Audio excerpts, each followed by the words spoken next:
PTV में मुजाहिद बेलरी आपको खुशामदीद कहता है और सारी नज़रें सुप्रीम कोर्ट पर थीं और ख्याल ये किया जा रहा था, तासुर ये था, बल्कि अपोजिशन तो पहले ही दिन से कह रही थी कि जनाब आज ही फैसला सुना दें, वो कल तक टल गया। कल के बाद आज जो हुआ तो फाइनली कल तो कहा गया है कि सुप्रीम कोर्ट का इजलास मुलतवी, लेकिन खालिद जावेद खान अटॉर्नी जनरल के दलाइल, फिर नईम बुखारी साहब कहते हैं उन्हें भी सुना जाएगा और फिर ये भी देखना है कि वो जज कितनी देर में कंक्लूड करते हैं।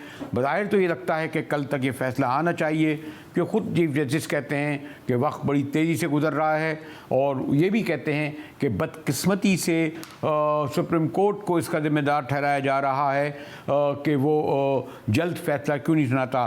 हालांकि जब 2 दिन यकीनन अगर अपोजिशन के यानी रज़ा रब्बानी साहब और मखदूम अली ख़ान और दीगर ने लिए तो कम से कम 2 दिन हुकूमती वकला को भी सुनना था, फिर अटॉर्नी जनरल, तो इसलिए कल तवक्को की जा रही है इस सुप्रीम कोर्ट के फ़ैसले के नतीजे में क्या होगा। यानी एक तो यही कि जो कहा जाता है, माहिर क़ानून कहते हैं कि मुस्तरद कर देती है रूलिंग, तो इसके माने दोबारा इजलास होगा, दोबारा तहरीक एतमाद पास होगी, फिर क्या एतमाद का वोट लेके मियाँ नवाज जो भी यानी अक्सरियत हासिल करेगा उसे बनाया जाएगा। फिर दूसरी तरफ एक और इंटरेस्टिंग डेवलपमेंट हुआ है और वो ये कि जहाँ प्राइम मिनिस्टर ने जो दरख्वास्त की थी प्रेसिडेंट को कि जनाब आप जो है वो असम्बली तहलील कर दें, साथ ही नए इलेक्शन का उन्होंने कहा था, जो बहरहाल ना सिर्फ ये कि और साथ में नाम भी दिया, लेकिन सदर मुमलिकत ने इलेक्शन उनके कहने पर असम्बली भी तहलील कर दी, बल्कि इलेक्शन कमीशन को कहा है कि वो इलेक्शन की तैयारी करे। उन्होंने तैयारियां भी शुरू कर दी हैं चारों सूबों को और इसलिए ज़रा आज के दिन मेरे ख़्याल में सुप्रीम कोर्ट से ज़्यादा अहम ये इलेक्शन कमीशन या इलेक्शन का होना करार पाया है। मेरे साथ सेक्रेटरी साबिक़ इलेक्शन कमीशन और बड़ा रखते हैं, इलेक्शन नहीं बल्कि तमाम कानूनी आइनी सियासी अप्स एंड डाउन पर। कंवर साहब शुक्रिया। जैसे मैंने कहा कि अब तवज्जो सुप्रीम कोर्ट पर यकीनन है, उसके फैसले पर अंदाज होंगे, लेकिन आप क्या समझते हैं कि मसलन क्या सुप्रीम कोर्ट का जो भी आएगा उसमें मसलन वो तो यही कहेगा ना कि जैसा कि अपोजिशन कहती है कि दोबारा असम्बली का इजलास हो, दोबारा तहरीक एतमाद हो, तो ये जो सदर का जो इस वक्त ये जो इलेक्शन कमीशन को हिदायत है क्या उन्हें देनी चाहिए? क्या ये आईनी तौर पर दुरुस्त है? हाँ जी, इसमें सबसे बड़ी अहम बात यह है मुजाहिद कि ठीक है सुप्रीम कोर्ट ऑफ पाकिस्तान तो अपने मुल्क के मफादात को देखते हुए अपना फैसला सुनाएगी, कल मुमकिन है कल फैसला आ जाए, लेकिन सबसे बड़ी अहम बात जो मैं आपकी खिदमत में पेश एड्रेस पे आप ही से कर रहा हूँ।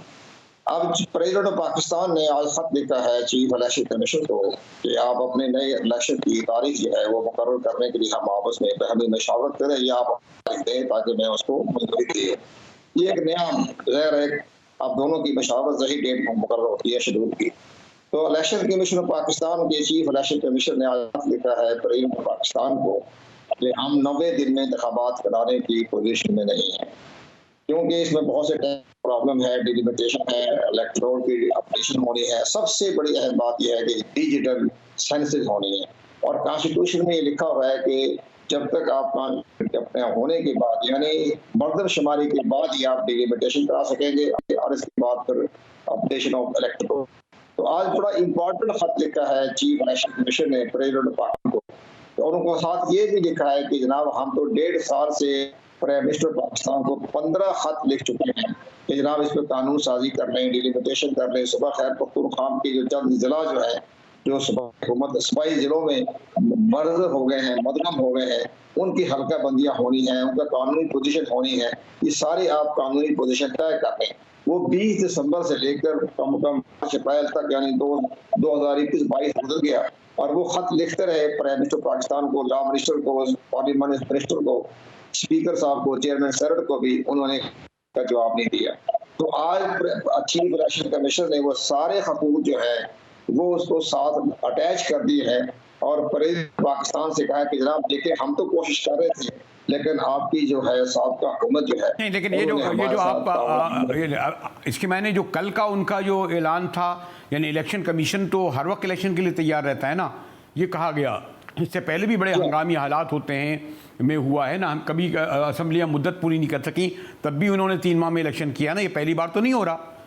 और उससे पहले भी हुआ है कि अच्छा, और ये जो आप कह रहे हैं कि इसके मैंने ये हम पहले एक खबर ये छपी कि इलेक्शन कमीशन नहीं कर सकता, पहले इलेक्शन कमीशन जो आज हम पढ़ रहे थे ये नहीं करा। अब आपका फरमाना है कि चीफ इलेक्शन कमीशन ने कहा, तो मैं ख्याल आप दुरुस्त फरमा रहे हैं, मैं आपकी बात कह रहा हूँ तो ये कि चीफ इलेक्शन कमीशन ने लिखा है। लेकिन अगर सुप्रीम कोर्ट ये कह दे उनको कि नहीं आपको 3 माह नहीं हम 4 माह दे देंगे, अगर आज की कल अगर की रूलिंग में आ जाए फिर? नहीं देखा जी, माजी में जो बस ठीक फरमा रहे हैं आप, माजी में भी अपने असम्बलियाँ डिजॉल्व होती हैं, सब कुछ हुआ है, लेकिन वहाँ तो उसमें कानून ये था कि डिलिमिटेड अपना हल्का बंदियाँ जो है सेंसस के बाद होंगे, सेंसस 10 साल के बाद होंगे। तो उसमें अब तो उन्होंने ये जो बाकायदा ये कानून साजी को आया है कि ना मर्दमशुमारी जो है वो 22 दिसंबर से शुरू की जाए इसी साल 2022 से, और मार्च 2023 तक मुकम्मल की जाए मर्दमशुमारी। उस वो डिजिटल मर्दमशुमारी हो रही है और वो कानून साजी हो गई है, इजाजत हो गई है, और मुश्तरका मफादात कौंसिल का फैसला है। उस पर इलेक्शन कमीशन खामोश रहा कि ठीक है पहले आप मर्दमशुमारी करवाएंगे तो तब हम हल्का करेंगे। तो माजी में ही होता रहा कि एक दफा हल्का बंदी हो गई, इसके बाद इलेक्शन होते रहे, बार बार नहीं हुई। इस दफा तो ये हो रहा है ना कि हल्का बंदिया के साथ अटैच कर दिया, मुंसलिक कर दिया मर्द। अब मर्दमशुमारी तो कंट्रोवर्शियल है, और तो तमाम पार्टियों की मशावरत से हुकूमत ने ये फैसला किया था कि हम 22 अक्टूबर से हम शुरू कर देंगे मर्दमशुमारी, और दिसंबर में खत्म हो जाएगी, मार्च में खत्म हो जाएगी, और फिर इलेक्शन कमीशन डिलिमिटेशन कराएगा और वो जुलाई अगस्त में खत्म हो जाएगी, इलेक्शन अक्टूबर 2023 में हो जाएंगे। ये सारे मामला तय हो चुके थे। अब जो अचानक फैसला हुआ तब वो कानून साजी भी नहीं हुई, मर्दमशुमारी का मामला। लेकिन कंवर साहब इससे कंवर साहब ये आज पहले तो नहीं हो रहा। हमारे यहाँ मर्दमशुमारी की कौन सी रिवायत रही है? हमारे यहाँ तो इलेक्शन कमीशन इन सूबों को कहता रहा कि लोकल बॉडीज़ के इलेक्शन कराओ। केपी में तो हो गए, सिंध में आज तक नहीं इलेक्शन हो सके। इनको क्या क्या क्या क्या मुश्किल थी? पंजाब में क्यों नहीं हो सके? यानी आप बिल्कुल सही फरमा रहे हैं आप। पहले बड़ी सादा थी, 10 साल बाद होती थी, एक दफा हो गई डिलिमिटेशन और इसके बाद इलेक्शन हो गए। तो ये तो अब दोबारा हुकूमत ने कहा था, ये कैबिनेट का फैसला था कि जनाब आपने हल्का भी करवानी है और मर्दमशुमारी के बाद करवानी है, और ये सारे फैसले नहीं। अगर हुकूमत ने कहा था कि लेकिन मर्दमशुमारी से आप कैसे मशरूत कर दें? अगर ये आगे मसला, अगर सुप्रीम कोर्ट ने कहा कि नहीं इलेक्शन, फिर और क्या चारा होगा? इंटरीम गवर्नमेंट 3 ही महीने रहेगी ना, मर्दमशुमारी के बगैर भी। और मर्दमशुमारी खुद एक कंट्रोवर्शियल चीज़ है, आपको इल्म है। हमारे यहाँ सिंध में मानते ही नहीं है कि वो तो कहते हैं जी आपने हमारी शहरी आबादी खत्म कर दी। हमारे कितना बड़ा यहाँ इशू रहा है, बल्कि हर जगह रहा है ना ये जो मर्दमशुमारी का मसला, मानते ही नहीं है। सुप्रीम कोर्टों में गए हुए हैं हमारे यहाँ सिंध में, मेरे ख्याल और जगह भी ये हुआ होगा। तो इसके मायने अगर मर्दमशुमारी का मसला ना तय हो तो इलेक्शन ही नहीं होंगे। मैं तो आपकी खिदमत में गुजारिश पेश कर नहीं, मैं थोड़ा सा आपसे ये और मालूम कर लूँ, अगर मर्दमशुमारी जैसे कि आप कह रहे हैं मशरूत है, अगर मर्दमशुमारी नहीं हो सकी वक्त मुकर्ररा पर, तो उसको साथ जोड़ा जाएगा इलेक्शन के इनेकाद को भी? नहीं, फिर उसमें सबसे बड़ी अहम बात है कि जब हमारी दीगर पार्टियां जो होती है ना, जब किसी ने अगर इलेक्शन कमीशन ने जो है डिलिमिटेशन ना हुई, इलेक्शन करवा दिया, तो सुप्रीम कोर्ट में केस किया ना डिलिमिटेशन इलेक्शन कैसे करवा दिया। तो ये काफी बाकी चीजें सब ठीक है। प्रेसिडेंट साहब को खत दे दिया, सदर साहब जो है वो चीफ इलेक्शन कमीशन को बुला लें, मशावरत कर लें, उनसे कहेंगे जो जो आपकी रिहाइयां हैं वो हम अपने ऑर्डिनेंस के जरिए खत्म कर देते हैं और आप अपना इलेक्शन का शेड्यूल जारी करें। ये तो बात बिल्कुल सही फरमाया आपने, ये हो सकता है। लेकिन इसके बहरहाल इलेक्शन कमीशन पाकिस्तान ने अपनी ताफजात से जो मुश्किलात थी, टेक्निकल भी और एडमिनिस्ट्रेटिव भी और अदालती भी, वो आज उन्होंने प्रेसिडेंट पाकिस्तान को खत भिजवा दिया है। तो इसके बाद दोनों बैठ के आप मशावरत कर लें, और इसके बाद केयर टेकर गवर्नमेंट भी आ जाएगी और केयर टेकर गवर्नमेंट के साथ बैठ के वो सारे मामले तय हो जाएंगे। एक बड़ी अहम बात यह है जो आपकी मसादत से मैं कहना चाहता हूँ कि हमारी अपोजिशन तो सुप्रीम कोर्ट में उसमें मशरूफ है, लेकिन जो आइन ने ये कहता है कि 3 दिन के अंदर अंदर केयर टेकर प्राइम मिनिस्टर का फैसला होना है, तो हुकूमत ने तो बड़ा अच्छा फैसला किया। इमरान खान साहब ने नाम दे दिया जस्टिस गुलजार साहब का, वो ठीक है, उन्होंने अपने कानूनी आईनी जिम्मेदारी पूरी कर दी। अब प्रेसिडेंट का साहब के पास एक ही नाम है, अगर कल तक अगर इन्होंने नाम ना भेजे, अपोजिशन पार्टियों ने अपने जो भी 2 नाम ना भेजे, तो प्रेसिडेंट पाकिस्तान जो है वो खुद मुख्तार है सदर मुल्क की हैसियत से कि वो केयर टेकर प्राइम मिनिस्टर का नोटिफिकेशन करते हैं। यानी आप ये कह रहे हैं, रिकॉर्ड साहब जरा थोड़ा सा मैं और आपके जरिए बल्कि अपनी मालूमात के लिए भी लोगों तक, मसलन अगर आज शहबाज शरीफ साहब ने जस्टिस गुलजार के नाम को रिजेक्ट कर दिया है, इसके बाद और ये यकीनन इस वक्त जो सूरत-ए-हाल है अपोजिशन और हुकूमत किसी एक नाम पर मुत्तफिक होना बहुत मुश्किल है, तो फिर इलेक्शन कमीशन जो है वो शायद गालिबन दोनों पार्टियों को 4 नाम देगा और अगर ये दोनों नहीं हुए तो फिर नया देगा, फिर क्या सूरत होगी? दुरुस्त फरमाया आपने। फिर ये नाम आ जाएंगे इलेक्शन कमीशन पाकिस्तान के पास और वो इसमें से एक शख्सियत को जो है वो सिफारिशात कर देंगे, रिकमेंड कर देंगे कि इनको प्राइम मिनिस्टर बनाया जाए। ये तो बड़ा ठीक है, लेकिन इसके बाद नेक्स्ट मुजाहिद से बड़े मसाइल बड़े हैं।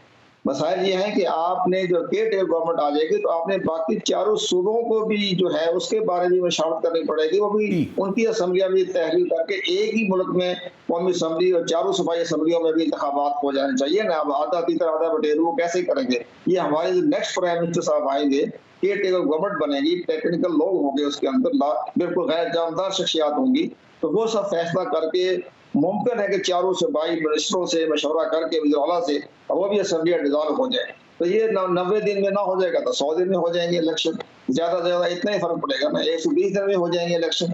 लेकिन बहरहाल इलेक्शन जो है वो लाजमी है उन मुल्क की वहादत और सलामती के लिए, लेकिन इसमें election commission, care taker government और प्रेसिडेंट पाकिस्तान की पहली मशावरत जो है वो बड़ी लाजम है और मुल्क की मफाद में है। और ये जो एक है कंवर साहब के अभी तक मैं ख्याल है, बल्कि मुझे आप दुरुस्त कर दिएगा, मैं तो एक स्टूडेंट हूँ, ये मसला रहा है कि क्या इलेक्शन कमीशन सुप्रीम कोर्ट के ताबे है? मतलब ये कि प्रेसिडेंट इलेक्शन कमीशन को बराह रास्त ख़त लिख रहे हैं ना कि आप जो है इलेक्शन की तैयारियां करें, चारों सूबों में नॉमिनेट करें, तो क्या सदर के इस जो को भी नोटिस दिया है ना सुप्रीम कोर्ट ने इस हवाले से, क्या वो ये कर सकते हैं? तो सुप्रीम कोर्ट ही बालादस्त हुई पार्लियामेंट पे भी, इलेक्शन कमीशन पे भी और सदर पे भी?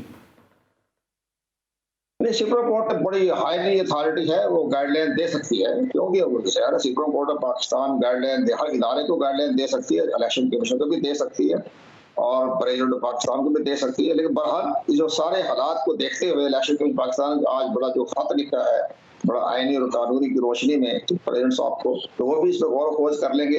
लेकिन मेरा अपना ज़ाती ख्याल ये राय यही है कि ये बड़े बड़े मसाइल पैदा होने हैं। केयर टेकर गवर्नमेंट के सामने ये भी फैसला होना है कि जनाब जिनको हुकूमत साबिक़ा हुकूमत ने जिनको गद्दार करार दिया हुआ है 197 मेंबरों को, पार्टियों को, तो पहले हमें तो एक सर्टिफिकेट दें लॉयल्टी ऑफ पाकिस्तान का, तभी हम इलेक्शन में जाएंगे, वरना घर घर गली गली तो में गद्दारी के खिताब मिलेंगे ना आपको। तो ये भी तो उन्होंने सुप्रीम कोर्ट ऑफ पाकिस्तान में रेफरेंस दाखिल कराना है जी, पहले हमारा फैसला करें कि हम किस राय पे खड़े हैं। तो पहले बहुत बड़ा पंडोरा बॉक्स खुलेगा। हम कुछ टाइम ज़ाहिर है जिन्होंने इनके बारे में ऐसे रिमार्क्स दिए उनको भी तलब करके वो तो आपको इल्म है कंवर साहब, यहाँ तो गद्दार और पता नहीं क्या क्या करार दिया जा सकता है, वही फिर सदर बनता है, प्राइम मिनिस्टर बनता है, पूरी नेशनल पार्टी को कराइए, गलत बहस चल गई है। लेकिन बुनियादी सवाल ये कि आखिरी में मैं आपसे आखिरी एक सवाल ये कर लूँ, एक कंक्लूडिंग क्वेश्चन में सिर्फ ये कर लूँ कंवर दिलशाद साहब के, कौमी असेंबली का स्पीकर अगर पाकिस्तान की वहदत के खिलाफ रूलिंग दे दे तो क्या माननी पड़ेगी? अगर पाकिस्तान की वहदत के बारे में कहेंगे चारों मुल्क बन गए हैं, कन्फेडरेशन का मैं ऐलान करता हूँ तो आपके सुप्रीम कोर्ट के फैसले को कैसे आज तक क्यों मान रहा है कि भुट्टो को मर्डर नहीं, फिर सुप्रीम कोर्ट का फैसला कैसे दुरुस्त हो गया? भुट्टो का जुडिशियल मर्डर हुआ तो आप मानते हैं? रूलिंग तो उसकी और जस्टिस रनवाल के फैसले को मानते हैं आप? जस्टिस मुनीर के फैसले को आप मानते हैं? आप मैं कितने जजों के फैसले दें, इन्होंने क्या क्या फैसले दिए मुल्क के, क्या वो मानेंगे? यही तो फैसला कर रहा है supreme court of Pakistan. Sorry Kanwar साहब, मैं जरा आगे निकल गया और थोड़ी गुफ्तगू करनी पड़ेगी स्पीकर कंवर साहब, जरा आगे निकल गए, सॉरी, बल्कि मैं आर्गूमेंट देने लगा नए आपको, सॉरी, मैं तो खुद आपसे मशवरा देने आया था, लेकिन मुझे कहा जा रहा है कि कल हम गालिबन अहम देने में ज़्यादा तफसील से आपसे गुफ्तगू करूँगा। और मैंने जैसे कहा कि सुप्रीम कोर्ट से ज़्यादा इंटरेस्टिंग इम्पॉर्टेंट इलेक्शन कमीशन और उसके फैसले हो गए। सदर ने कहा है कि इलेक्शन कराएं और देखते हैं कि कल सुप्रीम कोर्ट के फैसले की रोशनी में इलेक्शन कमीशन क्या ऐलान करता है। इसी के साथ मिलते हैं एक ब्रेक के बाद।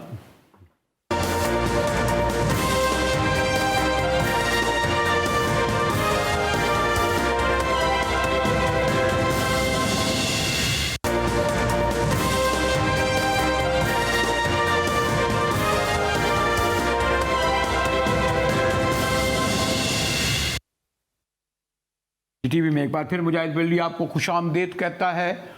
और आपको तो इल्म है कि जो इतवार को सुप्रीम कोर्ट ने इस केस को, ख़ासतौर पर स्पीकर की रूलिंग को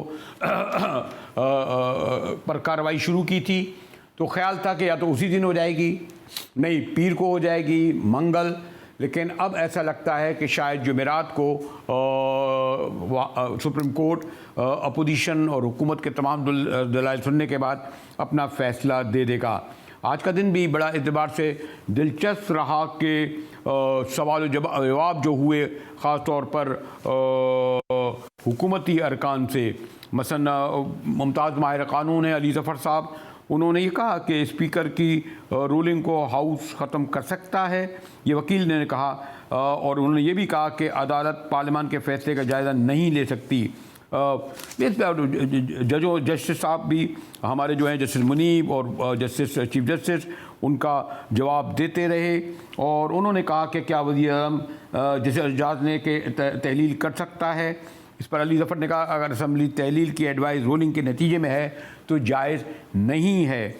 लेकिन चीफ जस्टिस ने कहा कि दरख्वास्त गुजार यानी अपोजिशन कहते हैं कि आइन की खिलाफ वर्जी पर पार्लिमानी कार्रवाई का जायज़ा लिया जाएगा। बड़े तवील घंटों दलाइल दिए जाते रहे और लेकिन उससे ज़्यादा मैंने कहा डेवलपमेंट जैसा कि है कि सदर का, उनका भी सवाल उठा। हमारे साथ मुमताज़ दानिश्वर, मैं तो उनको कहूँगा माहिर क़ानून डॉक्टर खालिद रांझा साहब मौजूद हैं।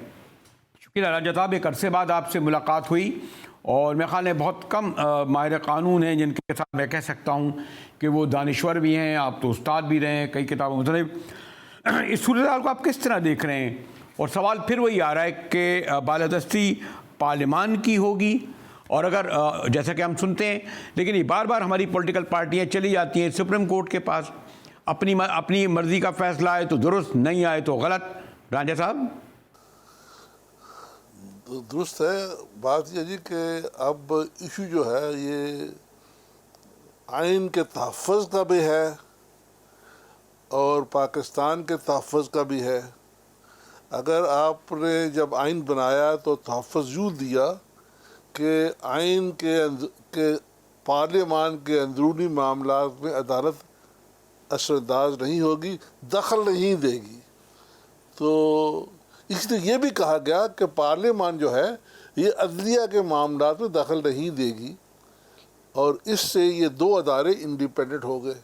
लेकिन अब हमने और माजी में बिल्कुल सुप्रीम कोर्ट ने ये फ़ैसला किया कि जहाँ तक पार्लियामान के अंदरूनी मामलात हैं हम दखल नहीं देंगे। ये 7 जजों का फ़ैसला है और आज हम ये बहस कर रहे हैं कि जी नहीं, ये जो रेजोल्यूशन है ये मसला तो अंदरूनी है लेकिन हम इसे देखना चाहते हैं या देख लेंगे। तो आज फ़ैसला ये करना है कि क्या हमने इंडिपेंडेंस पार्लियामान की बहाल रखनी है या हमने इंडिपेंडेंस अदलिया की बहाल रखनी है या दोनों को अपने अपने सफ़ीर में रखना है।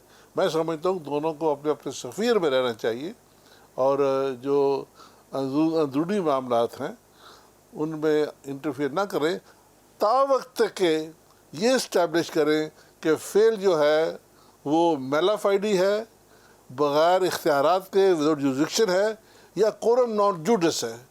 ये 3 शर्तें हैं जो सुप्रीम कोर्ट ने गाहे बगाहे वज़ा की है फॉर इंटरफेयरिंग, जहाँ मुमानत है कि अदालत जो है ये इंटरफेयर नहीं करेगी।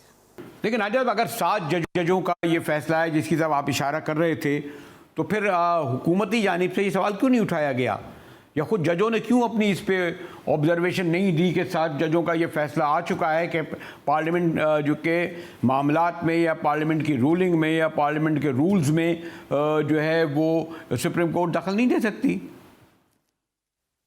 ये बार बार कहा जा रहा है लेकिन अदालत कहती है कि नहीं, 3 एक्सेप्शंस हैं और वो मैंने आपको बता दी है। 3 एक्सेप्शंस क्या क्या हैं? Mala fide number 1, without jurisdiction, coram non judice. इन तीनों में अगर अदालत, पहली बात तो ये कि अदालत इस फैसले पे पहुँचे, पहला हर्डल ये है कि अदालत को उस फैसले पे पहुँचना पड़ेगा।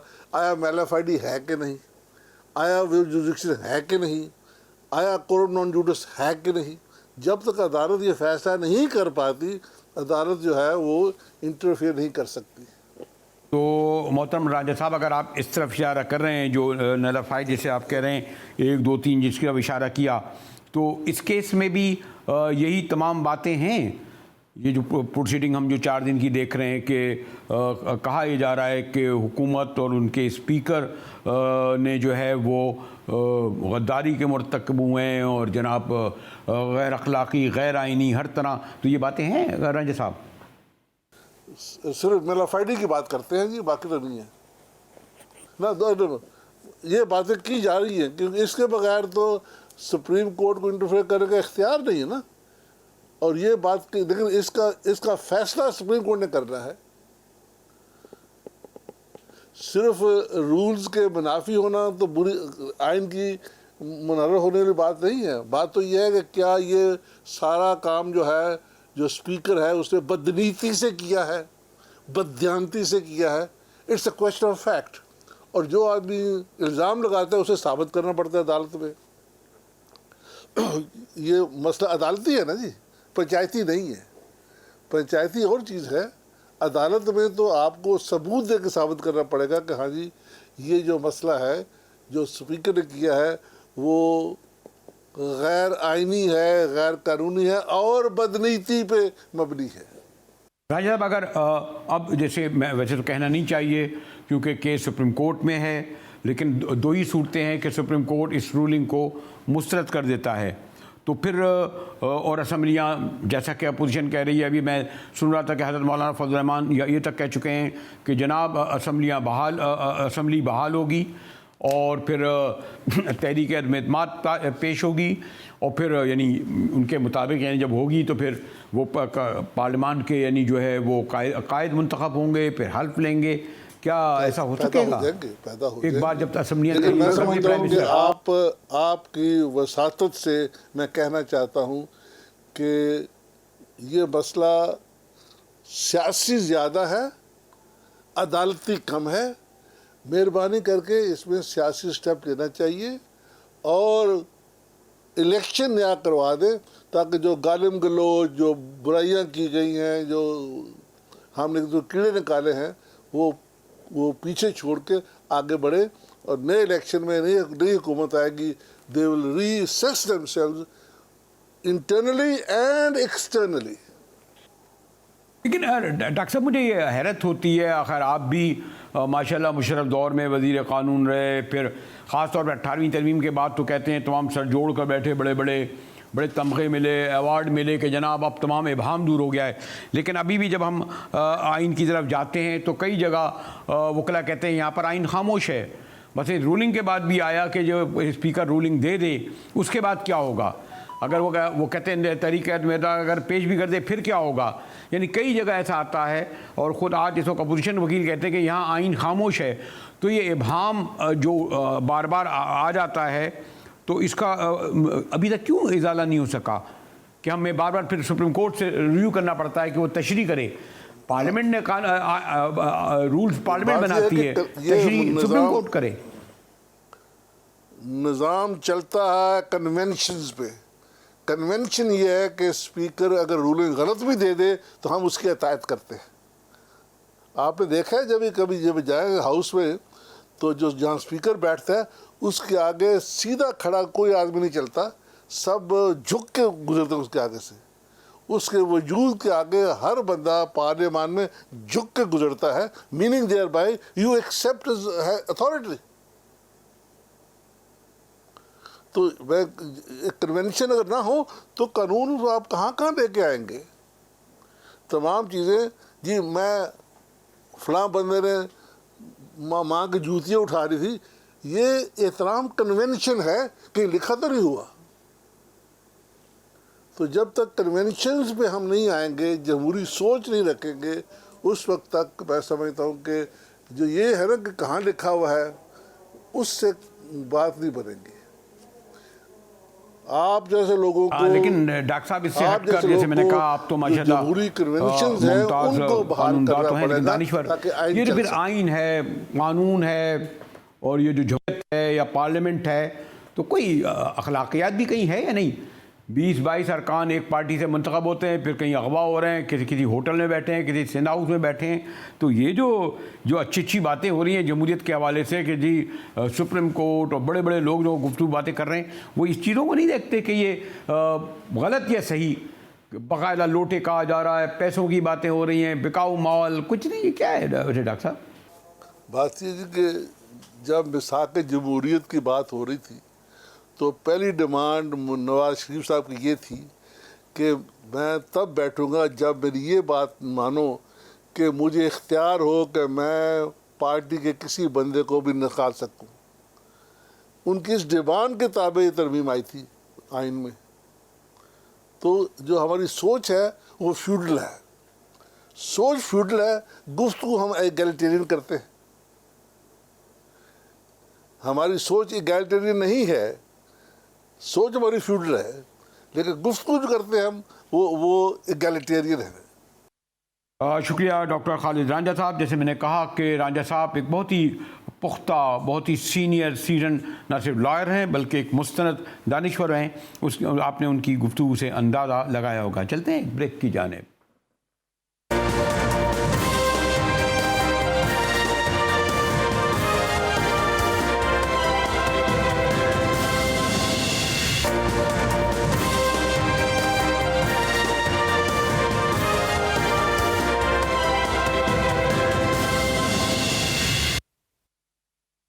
टीवी में एक बार फिर मुजाहिद वली आपको खुशामदीद कहता है। और जहां सियासी दर्जा हरारत जो है बड़े अपने जिसे कहते हैं तेज़, इंतहाई तेज़ हो रहा है, अदालत में भी बड़ी गर्मा गर्मी है। वहाँ मैं देख रहा था कि मीडिया और हुकूमत के दरमियान भी जो एक वैसे तो ख़ासे अरसे से कन्फ्रंटेशन माजराई चल रही है, लेकिन आज जब फवाद चौधरी साहब आए, असद उमर साहब आए, तो सहाफ़ियों से बाकायदा मुकालमा हुआ, बल्कि एक दूसरे से मैंने कहा ना इश्तियाल अंगेज़ स्टेटमेंट दी गए। कमर ये बताएं, ये जो आज मैं देख रहा था जब असद उमर साहब और फवाद चौधरी की प्रेस कॉन्फ्रेंस हुई, उसके बाद कुछ आप सहाफ़ी आ गए, फिर एक सहाफ़ी ने उनसे सवाल किया, फिर इस पर काफ़ी जो है गर्मा गर्मी हुई। उन्होंने कहा तो कुछ आपको नहीं लग रहा कि मीडिया भी तकसीम हो गया है? मैं चैनलों को भी देख रहा था, पार्टियां बन गया है, उनके रिपोर्टर्स भी पार्टी बन गए हैं, दोनों तरफ ऐसा हो रहा है, क्यों कंबर? जी मुजाहिद साहब, आप बिल्कुल दुरुस्त फरमा रहे हैं कि अनफॉर्चुनेटली बड़े मीडिया हाउसेस से जुड़ के अगर सहाफ़ियों तक की बात की जाए तो एक बहुत वाज़ेह तफरीक है जो कि उसकी अक्कास है आज की सारी सिचुएशन जो आपने देखा, जिस तरह से बल्कि पूरे मुल्क में देखा कि अदालत के सामने जो आज प्रेस टॉक के टाइम तमाशा हुआ। असल में मुजाहिद साहब की बात इस तरह हुई थी कि असद उमर साहब ने काफ़ी लंबी प्रेस कॉन्फ्रेंस की और उसके बाद से फवाद चौधरी साहब अपनी प्रेस कॉन्फ्रेंस शुरू करने लगे थे। तो असद उमर साहब जब अपनी बात करके ख़त्म उन्होंने किया तो मतीउल्लाह जान साहब ने उनसे सवाल किया कि जो फरा बीबी का मामला है उस हवाले से आप क्या कहते हैं, उनको भगाने में क्या तहरीक-ए-इंसाफ का किरदार है? जिस पर असद उमर ने कहा कि पहले फवाद चौधरी बात करेंगे, उसके बाद आप सवाल ले लीजिएगा। मुजाहिद साहब, अमूमी तौर पर ये होता है कि प्रेस टॉक जब मुकम्मल हो जाती है तब सवाल होते हैं, लेकिन अक्सर देखने में ये आया है कि आजकल हमारे जो सियासी रहनुमा है वो इतनी लंबी प्रेस टॉक करते हैं, उसके बाद जो है सवालों का जवाब दिए बगैर चले जाते हैं। तो मतीउल्लाह जान साहब ने कहा कि आपने नहीं, लेकिन इससे पहले भी तो ये हो चुका है कंबर कि फजल रहमान बोलते हैं, शहबाज शरीफ बोलते हैं, बिलावल करते हैं, सब कर लेते हैं, उसके बाद सवाल का नौबत आती है। और ऐसे कई और देखा, इसी तरह हुकूमती तमाम अरकान बोलते हैं, उसके बाद की सवाल नौबत आती है कि अब आप ये ख़त्म करेंगे, ये ख़त्म करेंगे। अब तो खैर ये बिल्कुल रवायत हो गई, ये तकरीरें लंबी होती हैं और हमारे यहाँ इतना वक्त नहीं होता, उसका ब्रेक आ जाता है। जी मुजाहिद मिर्ज़ी साहब, बिल्कुल ऐसे ही है कि दोनों साइड से जो है ना इश्तियाल अंगेज़ी दिखाई गई है। फवाद साहब ने भी डायरेक्टली उनको कहा कि आप मुझे प्रेस टॉक करने दें, आप तो किराए के सहाफ़ी हैं। जब उन्होंने किराए के सहाफ़ी का लफ्ज़ इस्तेमाल किया तो बाकी सहाफ़ी भी इश्तियाल में आ गए और सहाफ़ियों ने कहा कि हम इस जो प्रेस कॉन्फ्रेंस है उसका बायकॉट कर रहे हैं, अदरवाइज़ पहले आप माफ़ी मांग लीजिए फिर हम आपको प्रेस कॉन्फ्रेंस करने देंगे। उसके बाद तमाम सहाफ़ी हज़रात आ गए, उन्होंने फवाद चौधरी साहब को प्रेस कॉन्फ्रेंस नहीं करने दी। अगर थोड़ा सा तहम्मुल दिखा दिया जाता तो फवाद चौधरी साहब अपनी तकरीर ख़त्म कर देते तो वो जवाब दे देते, और अगर वो दोनों लीडरान जो वहाँ पे मौजूद थे तहरीक इंसाफ के, असद उमर साहब और फवाद चौधरी साहब, अगर उनकी तरफ से थोड़ा सा तामुल दिखा दिया जाता तो एक लेकिन ये बात आपने दुरुस्त कहा कि अव्वल तो फवाद चौधरी साहब जो मिनिस्टर रह चुके हैं, एक पार्टी के सियासी रहनुमा हैं, उन्हें कहीं कतई हक हासिल नहीं होता है कि वो किसी को किराए का साफ़ी कहें। लेकिन सॉरी टू से आपको भी इल्म है और आप ज़्यादा बेहतर जानते हैं कि ये यानी शायद उनके जहन में होगा, वो ज़बान पर आ गया। वो कुछ सहाफ़ी भी तो इतने जारहाना अंदाज इस्तेमाल करने लगे हैं और इतनी पार्टी बन गए हैं कि फिर आप ये क्यों नहीं समझते कि वज़ीर भी तो मुश्तहिल हो सकता है। आपका राइट तो खाली तो नहीं है सहाफ़ियों का, ये जो आप उनका अंदाज़ देख रहे हैं, सवाल देख रहे हैं, तहरीर देख रहे हैं, ये भी तो हो रहा है ना। कि आजकल की सियासी सूरत हाल भी कुछ ऐसी है कि हम पार्टीबाजी में बेशतर सहाफ़ी ऐसे आ गए जिसमें तहरीक इंसाफ का नैरेटिव पकड़ा हुआ है। वो मुस्लिम लीग नून के जो लीडरान है उनसे ऐसे सवाल भी करता है जिनकी कोई चौक नहीं बनती और ऐसे सवाल भी किए जाते हैं कि जिनका कोई आप कह सकते हैं नतीजा नहीं निकलता। अच्छा फवाद, सॉरी कंबर, ये भी तो हो रहा है गालिबन अब ये तक होने लगा है कि जैसे हुकूमत के वज़रा जो है वो एक चैनल पे नहीं जा रहे, अपोजिशन के दूसरी जगह नहीं जा रहे, इस तरह प्राइम मिनिस्टर कुछ को बुला रहा है कुछ को नहीं बुला रहा। पास्ट में तो कभी इस तरह नहीं होता था। ये तो बहुत ज़्यादा पोलराइजेशन हो गई ना मीडिया में। ख़ुसूसन मुजाहिद साहब जब से पीटीआई की हुकूमत आई है ये पोलराइजेशन कुछ ज़्यादा ही मज़ीद बढ़ गई है। बाकायदा तौर पे मीडिया हाउसेस को भी देखें, जैसा कि हमारे सामने है कि वोटिंग वाले दिन भी लोग कह रहे थे अगर हुकूमत को बचते देखना है तो आप एक बड़ा मीडिया हाउस लगा लें, अगर हुकूमत को गिरते देखना है तो दूसरे पे स्विच हो जाएँ। तो अनफॉर्चुनेटली ये तफसीक वाज़े तौर पर सहाफ़ियों में भी आ गई है। सिर्फ यही नहीं, वज़ीर आज़म भी अपने मनपसंद सहाफ़ियों को बुलाकर इंटरव्यूज़ भी देते हैं, उनसे बात भी करते हैं। इसी तरह तहरीक पीपल्स पार्टी के मुनहरिफ अरकान की जब बात आई तो उन्होंने अपने मनपसंद ठीक है कंबर, इस पर आपसे तफसील से गुफ्तगू करेंगे कि बहरहाल ये अफसोसनाक अमर है। मिनिस्टर साहब को कोई साबिक मिनिस्टर को कोई हक हासिल नहीं कह सकता, चाहे वो कितना ही उनसे इख्तलाफ करे कि उसे किराए का या कोई और नाम दे। लेकिन यहाँ मीडिया को भी ख्याल करना चाहिए कि वरना चाहे अपोजिशन के हों या हुकूमत के, वो इस हद तक किसी सहाफ़ी के बारे में गुफ्तगू नहीं कर सकते थे। ज़रा इस पर ख़ास तौर पर मीडिया और ख़ास तौर पर उन सहाफ़ियों को सोचना चाहिए जो पॉलिटिकल बीट कवर करते हैं। इसी के साथ ही मुजाहिद बेली को इजाज़त दीजिए।